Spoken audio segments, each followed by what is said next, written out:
Hello, and welcome to MRA's 5-Minute HR Feed, the podcast where we share quick and practical information. In the time it takes you to go grab a cup of coffee, you'll gain insights into hot topics and pressing HR issues. I'm your host, Nicole Morehouse, and we're glad you're listening. Before we start, here's our usual disclaimer that the information being shared is not and should not be considered legal advice. Now let's dive into our topic. Hello, and welcome to our special It's Almost the End of the Year episode of the 5-Minute HR Feed. If you work in HR, payroll, or benefits, or maybe you do all of these things, you know that December 31st is a pretty big deadline.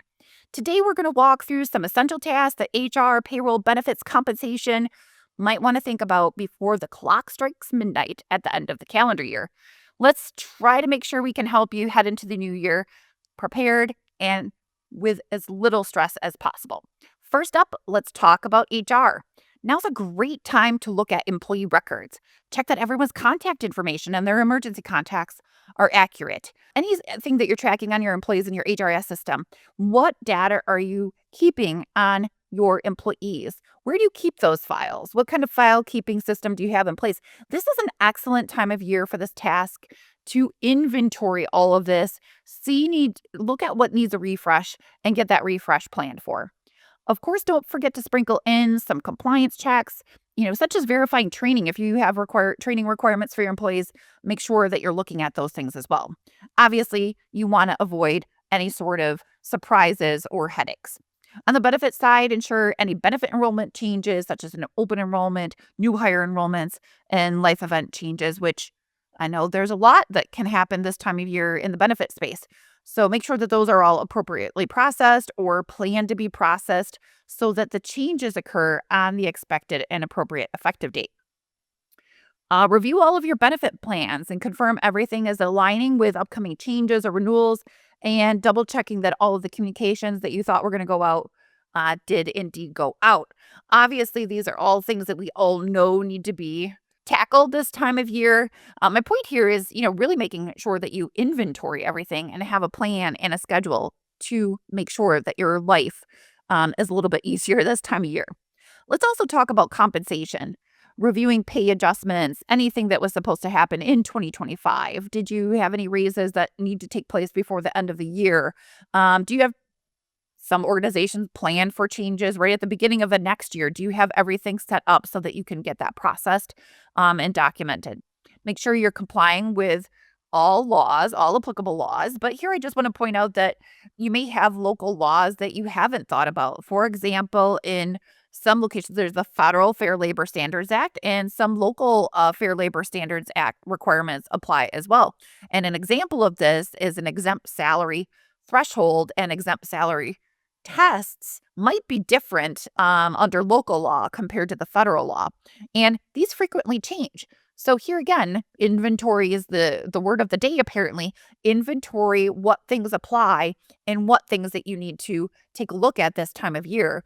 1.1 and 7.1 are common changes for things like minimum wage and that sort of thing. And some of those FLSA requirements, those local FLSA requirements, are contingent on some of those minimum wage laws.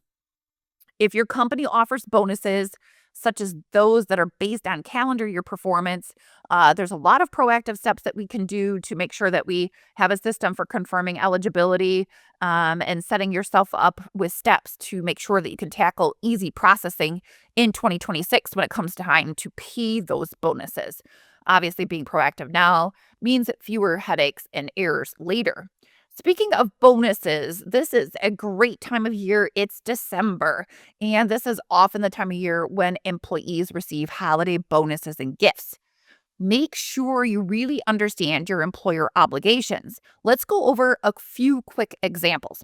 First, bonuses are considered supplemental wages, and if they're non-discretionary, they must be included in non-exempt employees' regular rates of pay for overtime calculations.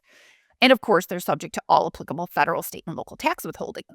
For federal tax withholding, you must withhold supplemental wages at the IRS's current tax year employer tax guide instructions per those instructions. If you want help locating that document, of course, give the hotline a call. We'd be happy to help you. Call us at 866-HR-HOTLINE, and one of the advisors would be happy to assist you with finding that resource. Per the Department of Labor, Sums paid as gifts and payments in the nature of gifts made on holidays and other special occasions as a reward for service might be able to be excluded from the regular rate of pay, provided that the amounts of the gifts or payments are not measured or dependent on hours worked, production, productivity, efficiency. So be certain on this. Be certain on whether or no the if the bonus needs to be considered in terms of a non-exempt employee's overtime regular rate of pay. It is a matter of significance. And be sure to be mindful of local laws again where the employees are performing work, as those actually might vary. Second, non-cash gifts such as merchandise or small tokens that are often common this type of year, those might be considered de minimis under the IRS and not taxable, but there are definitely limits and rules around that as well. If the value is significant, they're given out frequently, it could be taxable income. So always check with the IRS guidelines and your state and local guidelines as well before classifying gifts as de minimis. Third, let's look at gift cards. We get this question quite a bit on the hotline. They are treated as cash equivalent by the IRS, no matter the amount.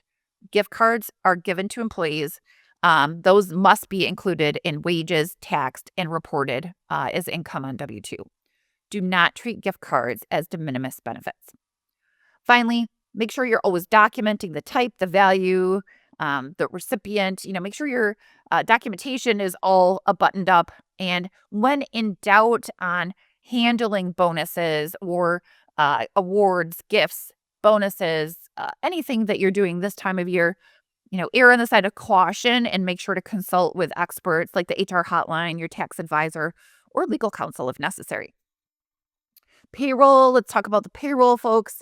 Payroll is super critical, especially this time of year. So payroll professionals are having to double check and triple check the last few payrolls of the year for accuracy. You don't want to have any errors when it comes to the end of the year as you go into the new year, because corrections in the next year are painstaking. So there's a lot of effort and energy around making sure that everything is reconciled and being prepared for things that have deadlines, such as, tax reporting, regulatory reporting, issuing of, things like W-2s and 1095s and all of that kind of stuff. That all happens this time of year. So creating, again, an inventory, what all needs to get done, who's tackling it, when does it need to get done, and staying organized is going to be super helpful for you.